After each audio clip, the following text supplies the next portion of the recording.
Bartos Hi. and Bartos Group and Premier Plus Realty, and I am delighted to have in the hot seat today my own personal accountant, Craig Couture, CPA. He may pronounce that last name differently than I do, so bear with me for a minute. And That was good just morning. perfect. Good morning, Craig. How are you? Great, great. Hi, Mary. Good morning. Hey. So, really what is happening right now, we're sitting June 15th, 2021, and we have a new president and new sheriff in town, and they want to tax differently. And the two things that are on the topic for our clients right now is proposed changes in the 1031 and proposed changes for the capital gains, specifically as it relates to property. So, Craig, we'd love to hear what you have to say on those two topics. Okay, I'd be glad to add my input on this. I've gone to a seminar just recently on these recent proposals, so I can pass along what I learned. And Great. that is what we're talking about is American Family Plan. That's what the name of this proposal is for President Biden. And there's a lot of gimmies. There's a lot of positives, but then what we're going to dwell on is the negatives, and that's the increase in the taxes to pay for a lot of these positives. There's another plan out there that's titled the American Jobs Plan, and that's more along the infrastructure, and that's more steered towards increasing taxes for corporations. But what we're going to specifically talk about is for individuals under this American Families Plan. And you're right, the capital gains tax is going to change for individuals that are making north of $1 million. So that $1 million is going to be measured by either capital gains or other income. So it's going to be a combination of those amounts. And the amount after $1 million is going to be taxed at a much more higher rate, almost a penalty rate. Right now, what we're paying in the form of capital gains tax is 15-20%. Okay, now that's going to stay the same up to $1 million under this proposed plan, and then it's going to hit the cliff. It's going to hit that $1 million cliff, and then all that income, capital gains income, is going to be taxed at 39.6%, which is quite a bit higher than the 20% that you would normally pay on capital gains for higher income individuals. So it's really curious in that it's considered a cliff. And what I mean by cliff is you could make $990,000 and you're going to be paying 20%. You get over that dollar amount and you get to $1 million, you're going to be paying 39%. So there's going to be a lot of, unless there's some guidance from the IRS and there's some change in the Congress, which I'm sure that they're going to probably address this. But what some of the other advisors are calling this is cliff planning. So just kind of keep an eye on that $1 million threshold, which in a lot of cases is not all that hard to reach, especially think about people maybe selling their small businesses or, realizing some capital gains on some really good stock that they might have invested in the last few years. So this is going to affect a lot more people than you would imagine and you would think of. The $1 million. Let me pause you just for a second, not to your train of thought. Is it still proposed, and are they starting to think that it will go into effect for the tax year 2021? That's a very good question. The proposal, President Biden, when he introduced this plan, it was on April 28th.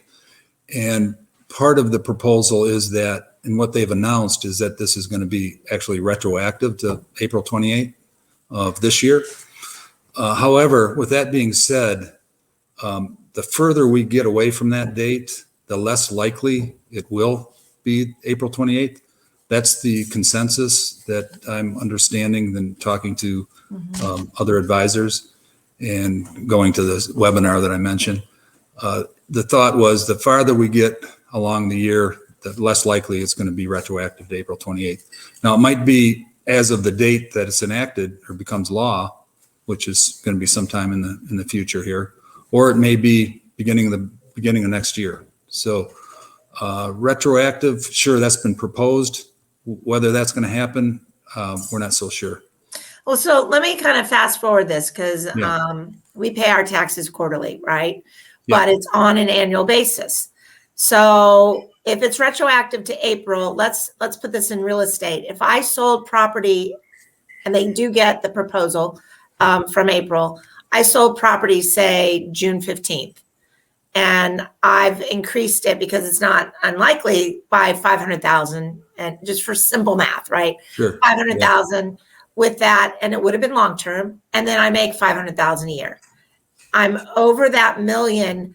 Is that retro to that June date? Is that what we're talking about? Yeah. That's what we're talking about. Yeah. Because if it goes back, it would be in that time frame between April 28th and moving forward.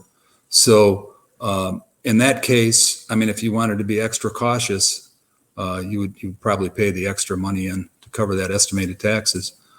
There may be some waivers or some penalty relief because it is uncharted and we're not sure exactly what's going to happen.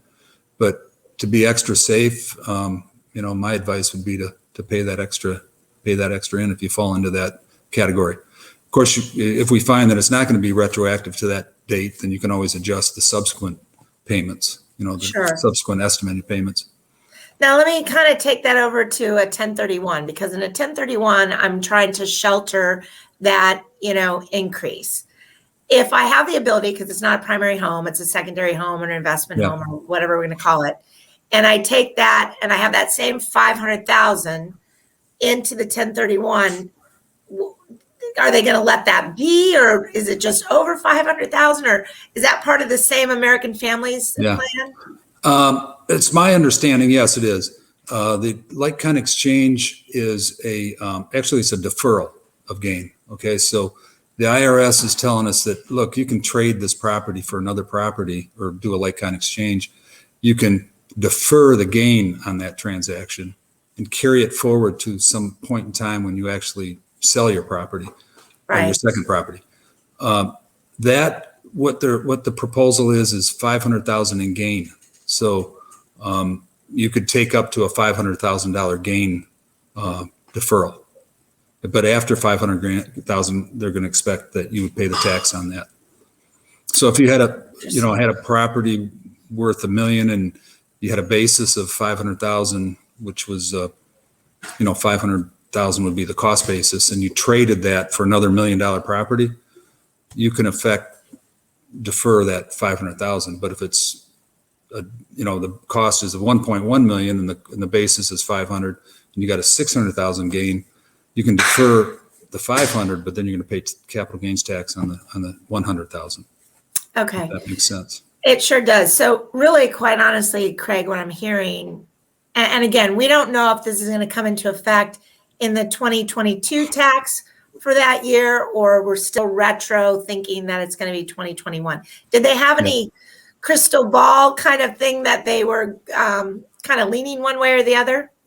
Well, this has been done 2 other times, retroactive, and it was done in 1993 under President Clinton. And it was retroactive in 2001 under President Bush too. But they did not have these kind of increases. So it's not like it's unprecedented to carry it back to a retroactive date. Right. But in this case, that would be the worst case. Okay. In fact, this whole plan is the worst case. Yeah. Congress has not gotten together. The senators in the House, they do not have anything close to a plan. And there's also currently, talk about maybe the Democrats don't have as many senators on board to make this happen. So, the jury's still out. And I would say that would be worst case, retro to April 28th. But likelihood of that is I'm hopeful that that's not going to be the case, because smarter heads are going to prevail. Yeah, because let's face it. I mean, I don't even know what guidance. First of all, we have no inventory right now, no listing inventory. Sure. This is going to cause a huge tax event for our clients. It is questionable if they do want to sell. They can just kick the can further and not create that kind of event. Yeah. So really what we need to do for anyone that's looking to sell, we really need you to talk with your accountant, have an understanding of what's happening. Clearly, Craig is very knowledgeable. He's our personal accountant. He's here in our Marco office across the way, which is convenient for us, which is not why we picked him. We picked him because he's very smart, and he does a great job on our taxes. But it's really something, if you're considering selling, that we really want you to understand what could happen, because the difference is 20%. That cliff is almost double. And I might add, write your senator. Yeah. I mean, if you're really wanting to push back on this tax increase, it doesn't hurt to contact your representatives. Well said. Because for many, of our clients, again, I don't want to make light of this. $500,000, $1 million is a lot of money. But we are seeing some crazy increases in our values of people that have sold, that have, closed on that property. And in some cases, if they've owned them longer, they've gained $500,000, $600,000, $700,000, $1 million in increases, which puts you clearly, squarely in one of these two pieces, right? Sure. Yeah. And then you've got our clients that are 1031 exchange. Farms are being sold right now. We have clients that have farms and they move that into a like kind of exchange. Well, that's greater than 500,000. So, that's a crazy thing. Well, I love what your ending point here is, Craig. Write your senator, write the representatives, because for everyone across the board, this could really pause, real estate, which in my opinion has brought us out of COVID. Sure. Absolutely. From that perspective. Agreed. Well, Craig, it's always a pleasure. Do you have any parting thoughts that you'd like to leave with our viewers today? Well, just have a great day and enjoy paradise down here in Marco Island. Absolutely. And until next time, I'm Mary Bartos with the Bartos Group and Premier Plus Realty. And we look forward to seeing you here in paradise and making sure your taxes are in order. Ciao. Yes. Thank you.